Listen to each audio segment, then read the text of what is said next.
نحمده ونصلي على رسول الكريم اما بعد فاعوذ باللہ من الشیطان الرجیم بسم اللہ الرحمن الرحیم۔ دوستو، اس وقت جس بات کی طرف آپ کی توجہ دلانا چاہتا ہوں وہ یہ ہے کہ زمانہ تیزی کے ساتھ ترقی کر رہا ہے اور انسان کے دماغ جو ہیں وہ آسمان سے بھی اوپر پرواز کر رہے ہیں۔ اس میں شک نہیں کہ انسان مختلف توجہات، مختلف پہلوؤں پہ سوچتا ہے۔ اس کی بہت ساری زندگی کے گولز، ایمز ہوتے ہیں جن کو وہ حاصل کرنے کی کوشش میں لگا رہتا ہے۔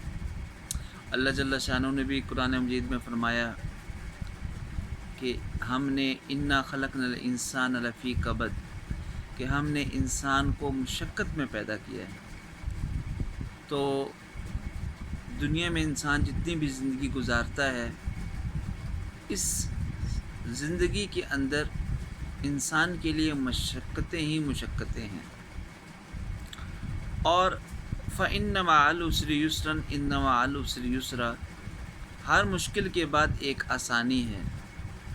ظاہری بات ہے کہ انسان جب مشقت کرتا ہے تو اس پہ اس کو ریوارڈ اور صلہ بھی ملتا ہے، اور جب صلہ اور ریوارڈ ملے گا تو ظاہری بات ہے کہ آسانی ہوگی۔ تو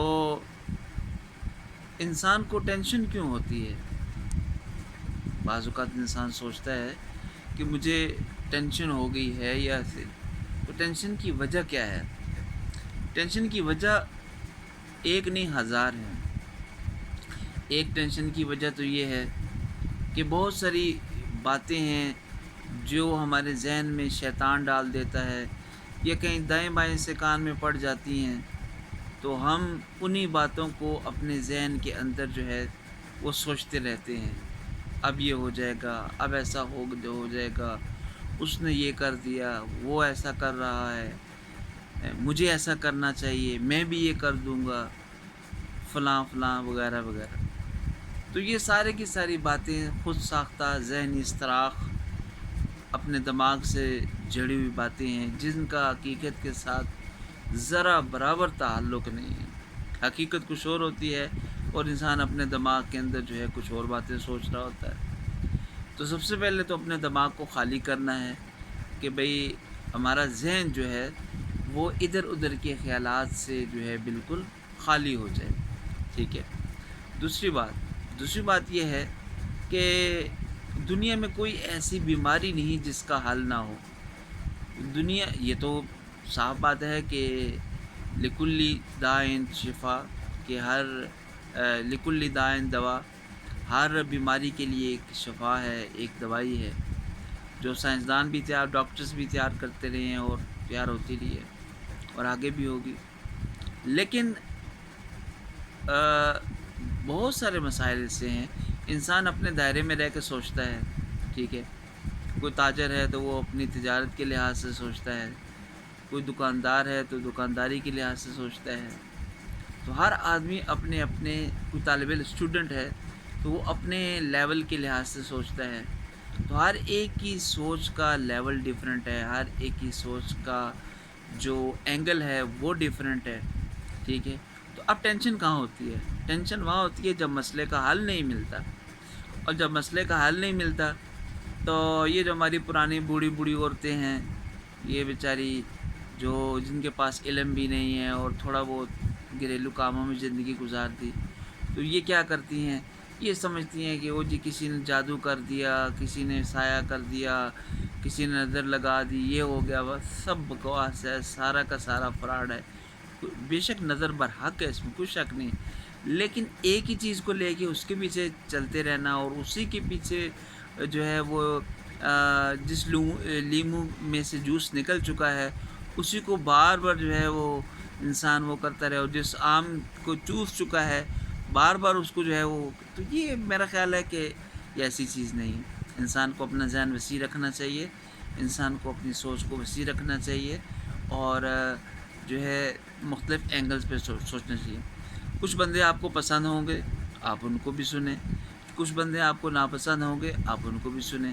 بہتر فیصلہ کس نے کرنا ہے؟ آپ کے دماغ نے کرنا ہے.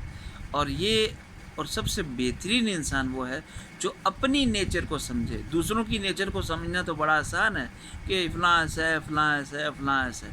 اپنی نیچر کو سمجھیں کہ میں کیسا ہوں، میں نے کیا کرنا ہے اور مجھے کیا کرنا چاہیے. تو ابھی تو فی الحال اتنا ہی آپ کو بتاؤں گا کہ بھئی اپنی جو نیچر ہے، اپنی نفسیات ہیں، اس کو سمجھیں. کیونکہ کوئی آدمی بھی اس وقت تک اللہ تعالیٰ کی ذات کو نہیں پہچان سکتا، نہیں اللہ کی معرفت حاصل کر سکتا جب تک کہ وہ اپنے آپ کو نہ پہچانے. ٹھیک ہے. تو حدیث مبارکہ میں بھی آتا ہے کہ تم میں سے عقل مند وہ ہے. ٹھیک ہے. تم میں سے عقل مند وہ شخص ہے جو آدمی اپنے آپ کو پہچانے اور پھر اس کے بعد جو ہے اپنے نفس کی خواہش پہ، اپنے دل کی خواہش پہ عمل نہ کرے، بلکہ اللہ کے حکم کے اوپر عمل کرے. ٹھیک ہے. تو اور تم میں سے عاجز ہے وہ شخص. ٹھیک ہے. عاجز ہے وہ شخص جو اپنے خواہشات نفسانیہ پہ عمل کرے، دل کی تمناؤں پہ عمل کرے، اللہ کے حکم کو، اللہ کے نبی صلی اللہ علیہ وسلم کی سنت کو پس پش ڈال دے. تو اللہ تعالیٰ ہمیں توفیق عطا فرمائے. اس موضوع پہ انشاءاللہ ہماری گفتگو جاری رہے گی. اس چینل کو لائک بھی کریں، سبسکرائب بھی کریں، اور اپنے کمنٹس بھی آپ اس میں لکھ سکتے ہیں. السلام علیکم ورحمۃ اللہ وبرکاتہ.